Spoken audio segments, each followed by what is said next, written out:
আপনারা দেখতে পাচ্ছেন এই মোবাইলটা কিন্তু সম্পূর্ণ ফুল শট, পাওয়ার সাপ্লাইতে লাগানোর সাথে সাথে কিন্তু রিডিং 00 হয়ে যাচ্ছে। তো এই মোবাইলটা এখন রিপেয়ার করব। যদিও আগের মতো আর বাটন মোবাইল রিপেয়ার করা হয় না, একটা সময় কিন্তু আমি বাটন মোবাইল দিয়েই কাজ শুরু করেছিলাম, বাটন মোবাইল দিয়েই কাজ শিখেছিলাম।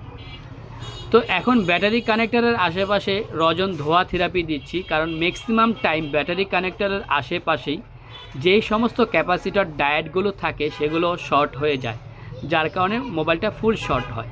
তো এখানে টাচ করার পরে দেখতেছি কোনো পার্টস গরম হচ্ছে না, তাই ডিসিশন নিলাম এখন স্টিলের যেই প্যানেলটা থাকে সেটাকে রিমুভ করব।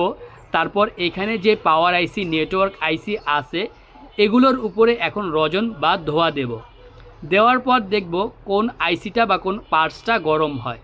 তো ভালোভাবে এখানে ধোয়া দিলাম, ধোয়া দেওয়ার পরে এখন আবারও পাওয়ার সাপ্লাইতে এটা লাগাবো, তারপরে টাচ করব, করার পরে দেখি কোনটা গরম হয়।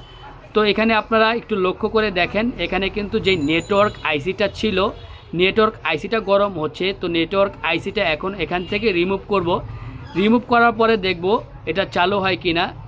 মনে হচ্ছে এটা চালু হবে, কিন্তু নেটওয়ার্ক আসবে না। তো এই নেটওয়ার্ক আইসি আমার এখানে অনেক পুরাতন মোবাইল আছে, এইখান থেকে তুলে তারপরে আমি দেব। দেখতেই পাচ্ছেন মোবাইলটা চালু হয়ে গিয়েছে, এখন একটা আইসি লাগিয়ে দেব।